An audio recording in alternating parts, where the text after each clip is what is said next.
Hi, I'm Catherine Arthur, guest host of Arizona Living Lifestyle. Today we are at the historic Herd Museum to check out a new exhibit that has everyone talking. But first, here's what's coming up on the rest of today's show. We go on an indoor adventure where kids are learning to fly, and as the temperatures rise, those household chores tend to take a back seat. Meet a company ready to do them for you. And if you're looking for a day trip, we have the perfect place just outside of Phoenix. All that and more on this episode of Arizona Living Lifestyle.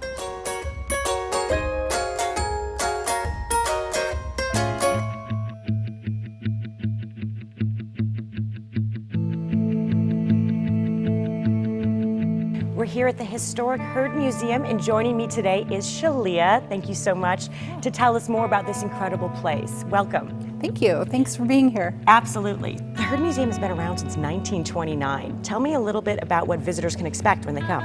Well, visitors are going to be surprised. If this is your first time coming to the museum, you're going to be very impressed. But if you've been here before, say like on a field trip, if you're a Valley native, you're really going to see a new face of the Herd Museum and a celebration of contemporary arts. And so this is a perfect platform for that new spirit that we have here at the Herd today. What is the mission of the museum? The mission of the Herd Museum is to be the world's preeminent museum for the presentation, interpretation, and advancement of American Indian art. Fantastic. And I understand that you have a wildly popular exhibit happening here right now, Frida, Kahlo, and Diego Rivera. Tell us more about it. That's correct. We have the Frida, Kahlo, and Diego Rivera exhibition. It will be here through August 20. It's the collection of Natasha and Jack Gelman, and this is the only North American stop that we have here. So we're very, very fortunate to have it here at the Herd Museum. It originated from Sydney, Australia. So what types of things can visitors expect to see within the exhibit?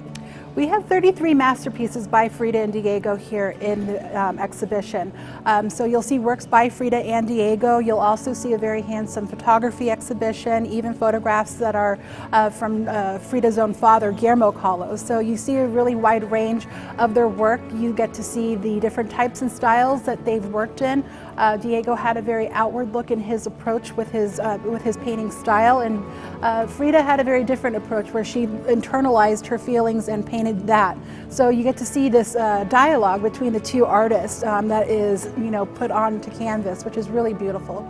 Fantastic. And what has been the buzz and the feedback surrounding the exhibit? The feedback's been really great. We've been really able to tap into a new audience, art enthusiasts, art history enthusiasts, and it's been really interesting to see people come to the museum and to celebrate Frida and Diego, but also to take a look at our other galleries that we have here at the museum and to learn a little bit about the history of the Herd Museum and what we have here to offer. Fantastic. Thank you so much for the great information. We'll be back a little bit later in the show to learn about some of the other amazing exhibits here. Sitting in a classroom can sometimes be a bit boring, but the folks over at iFLY really soar when it comes to teaching kids about science.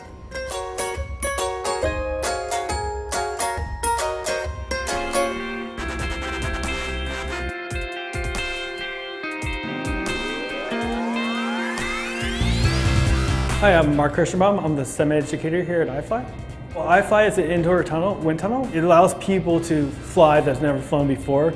So the STEM program here is a way of integrating math and science with fun, with flying. So we'll talk about the aerodynamics of flying and about the engineering of the tunnel and what engineers do, and we'll just kind of get kids interested in math and science. And we have 3 different curriculums here. We have one for elementary students, one for middle school, and then one for high school and college kids.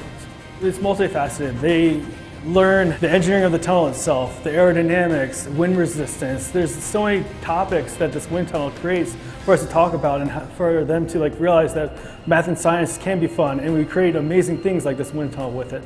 Hi, my name is Rebecca Saffron, and I am a teacher at Basis Scottsdale. Today we have 26 students ranging from 9th, 10th, and 11th grade, and they have all signed up for the term project called Extreme Adventure, and their goal is to document each day different adventures that we go on. And we started today with iFLY. It's a perfect combination so that this way they don't think, okay, we're just going on an awesome field trip, which it is an awesome field trip, but we also want to tie in the educational purposes, and they're actually getting the background and doing specific different STEM activities. So they'll really take away the mathematical approach and also the physics, and I really understand, why am I flying? Why is this air tunnel making me go high or low? And applying different team building activities through STEM to approach our learning experience through a field trip. Most of the time when you're learning, in school, it's just numbers. You're like, oh, why do I need this math? Why am I learning this? Why am I learning this? The STEM program shows people and kids how it's all applied. And I think that's super important. I think that's something that it's really difficult to teach in the classroom, but it's a lot easier to teach in awesome places like this, where you have a wind tunnel and they get to have fun, and they're like, wait, this is math and science, but I like it. The kids were super excited. They had to be in the classroom at 8:30, and we had kids showing up at like 8 o'clock. It seems like they definitely all want to fly again, so they're very happy. The kids leave this program having a blast. At the end of the day, they've flown in the tunnel, they're laughing with their friends, they're having a good time. We do this awesome ball demo where we have the balls floating in a chamber, and they really like that, especially when we spray water all over the tunnel. It just fascinates them and it opens up their eyes. It's an amazing opportunity you have here in the Phoenix area to come fly, have fun, teach kids how to the math and science, solidify the math and science. If you're a teacher, you definitely need to check it out. Yeah, it's definitely a great way of getting kids involved in STEM.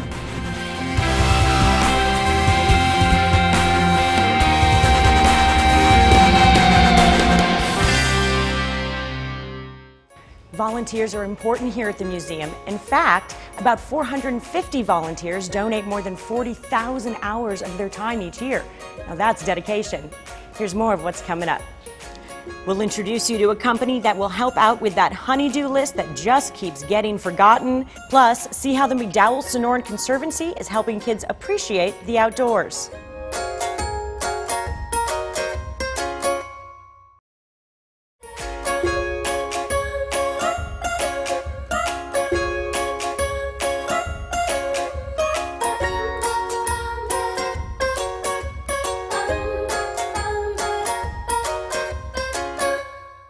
Getting kids away from their computers or phone screens can be difficult, but one program is getting kids outside and back to nature.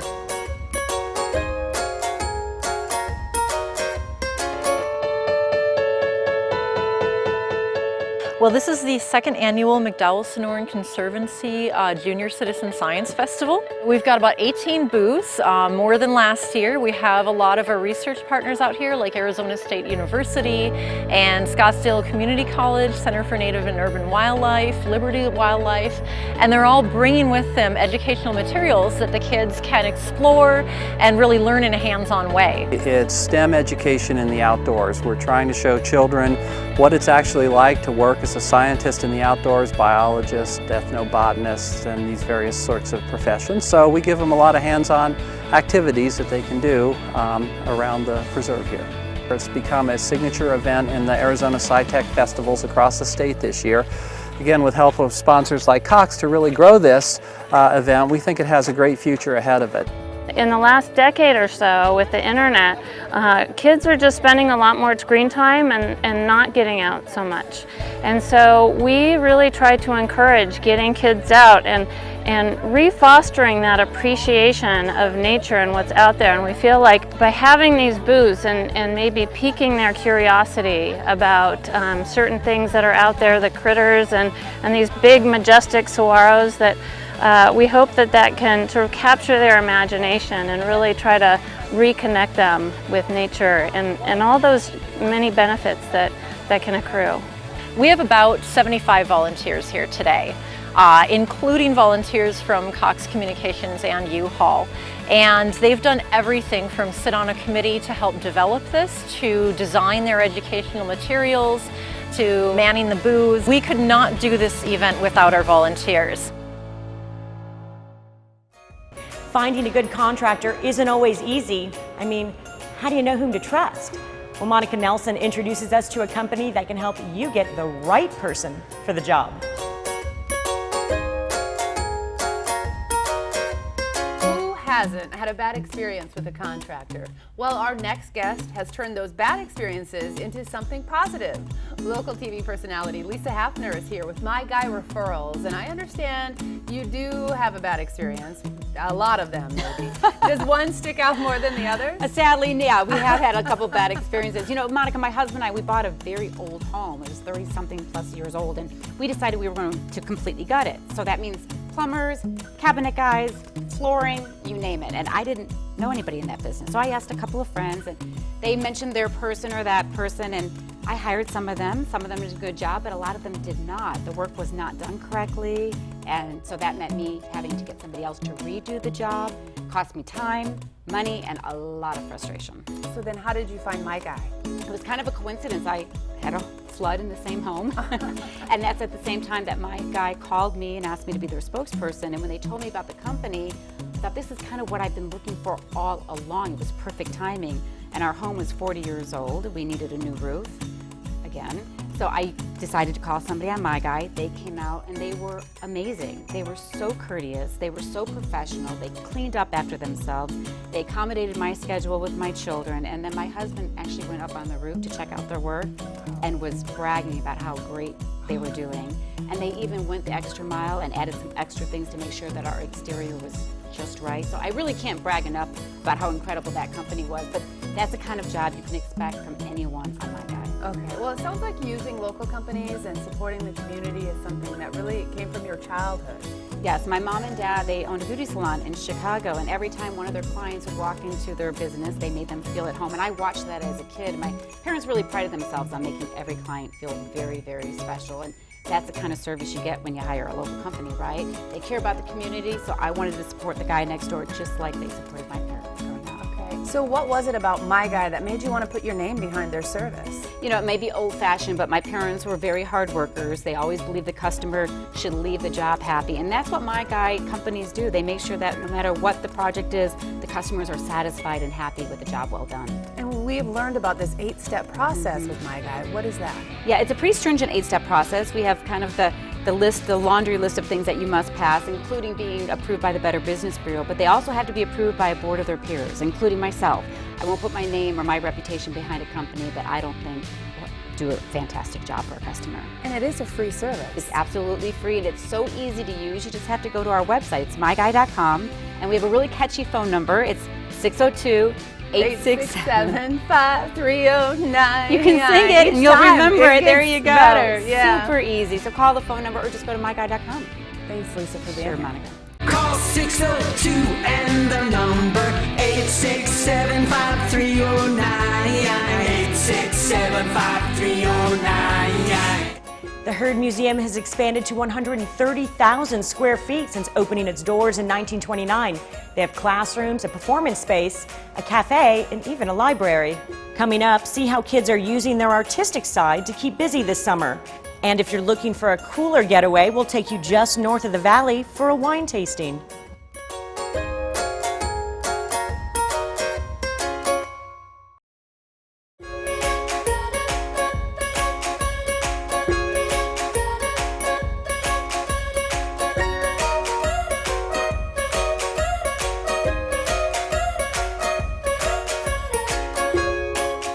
If you're looking to get out of the heat this summer, why not head north to the Verde Valley? It's quickly becoming a wine lover's destination.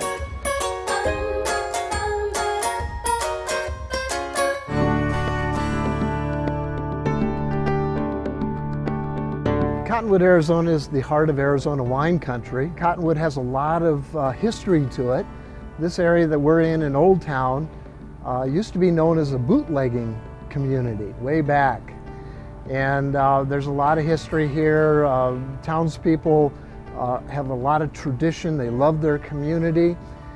And this area down here has turned into a beautiful area with, we have 12 or 13 really good restaurants down here, and a lot of nice little retail shops and boutique shops. Some of our boutique hotels down here, they're as nice as any resort you'll find in Phoenix. We're surrounded in Old Town by wineries, other tasting rooms, other boutique businesses all over the Verde Valley.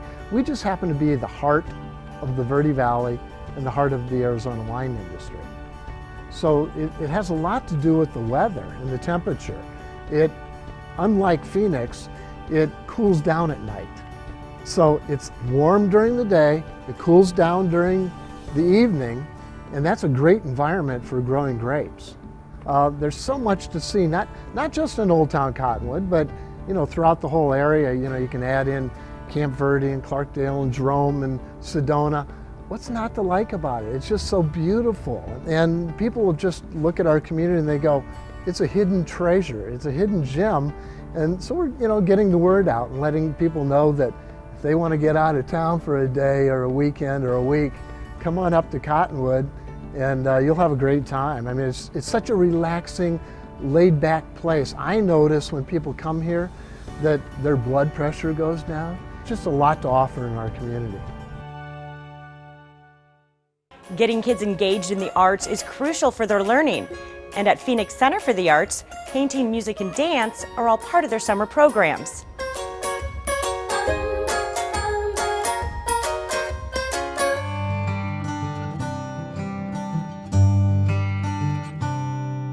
The history of Phoenix Center for the Arts is really cool because it's this great partnership now, public-private partnership. So what you see is a city that for a long time has understood that arts and culture are a big part of quality of life, of economic development. In 2011, we created a partnership with the city of Phoenix. So now the nonprofit runs the operations of the program, and that has worked tremendously well. The city is a great partner. When you think about arts and culture, it's pretty fun to say, well, we have everything. Phoenix Center for the Arts has its programs year-round, but we have this extra special program in the summer, which is our summer camp. What kids are going to get when they come to our summer camp is painting, music, dance, and other visual arts they can kind of put their hands on. What that gets to is the foundation of creativity. We're giving people the chance to express themselves.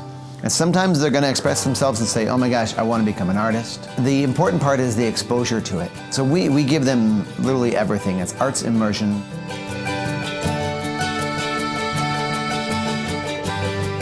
Aside from the creativity that we're cultivating with the kids, providing a safe space for them. So we're affordable because of our relationship with the city of Phoenix. It's a lot of fun, it's a lot of creativity, and the kids are going to have a place to go. They really introduce that concept of community. So when you're making stuff with people, you're connecting them on a whole nother level. So whether you're singing together or whether you're making clay pots together, what you see is community being created in the moment. So kids working with each other, even sometimes if there's language barriers, we have a bilingual programming. For a couple years now, we've offered classes en español, because we realize that we're a community arts center and we want to be able to serve the whole community. We do have an amazing summer program. We have small classes, so people really get to kind of develop an extended family there. They make friends for life, de-stress or have fun or make friends, and at the same time they're making art. We're fun, it's entertaining to go watch a play, but it also allows us to connect with each other in a really authentic way. More than just sitting down and talking, you're connecting, by making stuff. You're not just sitting there and consuming, you're making. And being able to make things together is pretty magical. So at the end of summer camp, we have a really cool showcase where the kids get to show off all the stuff they've been doing and making to their parents and to their family and friends. That's what the arts are about. Arts and culture are about creating. And again, whether you're participating in that creation or you're watching that creation, it doesn't matter. It's all part of the same course of humanity, which is us coming together, trying to make the world a little better place.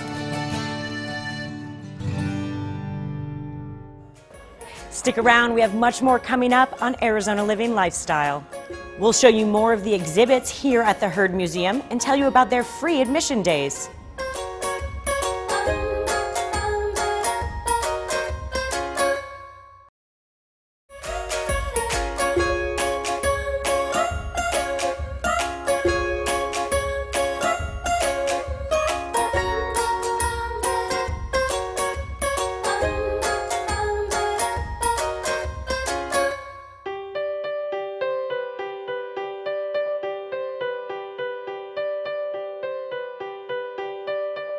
We're back here at the Herd Museum with Shalia.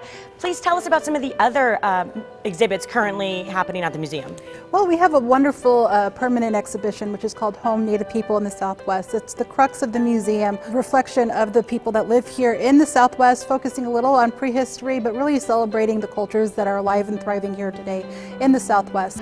We also have a very handsome Fred Harvey exhibition called Over the Edge. It's a little bit about the history of the Fred Harvey Company and the impact that the Fred Harvey Company and family has had here in Arizona. Another exhibition that we have here is remembering our boarding school days, the boarding school experience. And this gallery is very, very touching. It speaks to the history of American Indian boarding schools in this country. Education is really important to the museum. Absolutely. What kind of classes and activities do you offer? Well, we do offer school tours. Even in the summertime, we know that we have school groups that come through. We have boys and girls clubs. We have all different kinds of groups that come to visit us during the summer. We just started offering tours in Spanish in Frida and Diego, so we'll be offering that through the rest of the exhibition, which is really unique. And for those wanting to experience the museum, I understand that First Fridays and Summer Sundays are a great time to come down. Tell us why. Well, these are really terrific days. If you have a family and you're looking to save some money and you want to come and see Frida Diego, these are the two great days to come because the museum admission is free on those days. So you can come to the museum for free and then you just pay the $7 charge to get into Frida and Diego. So it's a great savings and it's just a really good time to, come to a museum where it's nice and cool. We have a lot of space. Fantastic. Well, there's no doubt the Herd Museum is definitely a true Arizona landmark. It's also kind of a perfect place to host private events. What types of events have been held here? Anything, everything. The wonderful thing about the Herd Museum is that the architecture is Spanish colonial and it's very, very beautiful. It's the white walls with the red tile roof, and it's just very romantic. And so we're perfect for any kind of event that you have. I've seen very beautiful weddings taking place here. We have lots of corporate events that take place as well. It's just a really great venue and space for celebration. Thank you, Shalia, so much for all of the great information and letting us hang out here with you today. If you'd like more information, just head to their website.